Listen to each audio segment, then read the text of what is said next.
अभी 3-4 दिन पहले डिपो होल्डर का एक शिष्टमंडल मेरे को मिला था और वो अपने कुछ मांग पत्र दे करके मेरे को गया था और मैंने उनकी सभी मांगे जो हैं उनकी बातें सारी ध्यान से सुनी और उनकी जो डिमांड्स हैं बिल्कुल जेन्युइन डिमांड है। क्योंकि कोई भी व्यक्ति अगर कोई काम करता है तो इसलिए करता है कि उससे उसके जो है ना परिवार का जो है ना खर्चा ठीक प्रकार से चले, उसके परिवार का पालन पोषण पर ठीक प्रकार से हो, तो इसलिए ही व्यक्ति काम करता है। और ये जो डिपो होल्डर हमारा पीडीएस का जो काम करते हैं इसलिए करते हैं कि इनको इसमें से कमीशन सरकार देती है। लेकिन अब जिस प्रकार से हम सारा मामला एंड टू एंड कंप्यूटराइजेशन करने जा रहे हैं तो इसमें सारी बातें साफ हो जाएंगी, किसी भी प्रकार की अनियमितता कहीं कोई नहीं रहेगी।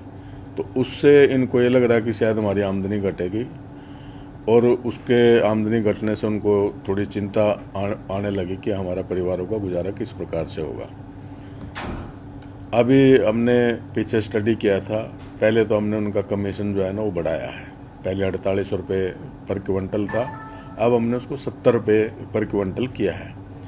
और उसके साथ साथ क्योंकि उसमें भी इनकी इनकम उतनी नहीं बढ़ेगी, कम रहेगी फिर भी, तो हमने इस पर विचार करते हुए आदरणीय मुख्यमंत्री जी की अध्यक्षता में जब मीटिंग होती है उसमें भी हमने विचार किया था कि हमने इनकी चिंता करनी चाहिए, इनकी इनकम को बढ़ाने के कुछ सोर्स ढूंढने चाहिए।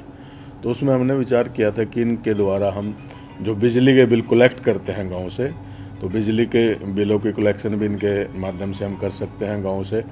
क्योंकि ये हर व्यक्ति से टच होते हैं, गाँव की सारी भूगोलिक स्थिति के बारे में इनको पूरी जानकारी होती है, हर व्यक्ति के बारे में अच्छी प्रकार से जानते हैं।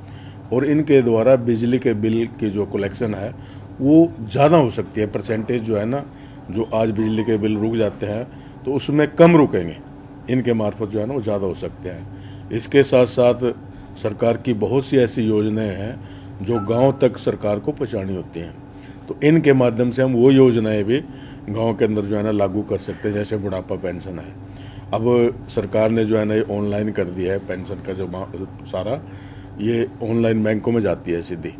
हर गांव के अंदर अभी बैंक नहीं है, ये सुविधा आने में बहुत दिन लगेंगे तब तक, क्योंकि अब भी ऐसे बहुत से गांव हैं जिनको 5-5, 6-6 किलोमीटर तक जो है ना बैंकिंग की सुविधा नहीं मिलती।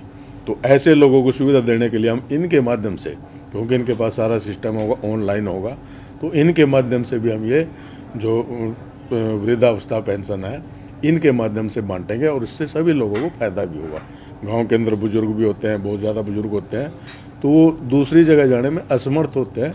अगर इनके माध्यम से हमें बांटेंगे तो उनको भी लाभ होगा और इनकी भी उससे इनकम बढ़ेगी। तो जैसे क्योंकि पेंशन के ऊपर जो है ना शुरू से ही सरकार जो है कमीशन देती है, कोई भी एजेंसी उसको बांटती है तो उसको कमीशन फ्री में कोई नहीं बांटता, उसको कमीशन मिलती है। इसलिए जो है ना वो जो कमीशन मिलती है उससे इनकी इनकम बढ़ेगी। दूसरा, कुछ वर्ष पहले, लगभग 15-20 वर्ष पहले मैंने देखा है कि डिपो में कुछ सरकार अन्य प्रकार के जो डेली यूज की चीज़ें हैं वो भी इनसे बकवाती थी।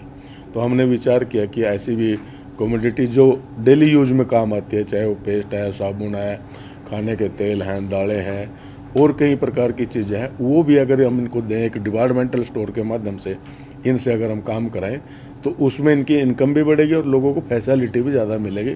तो इस प्रकार का भी हम विचार कर रहे हैं ताकि इनकी इनकम को बढ़ाया जा सके।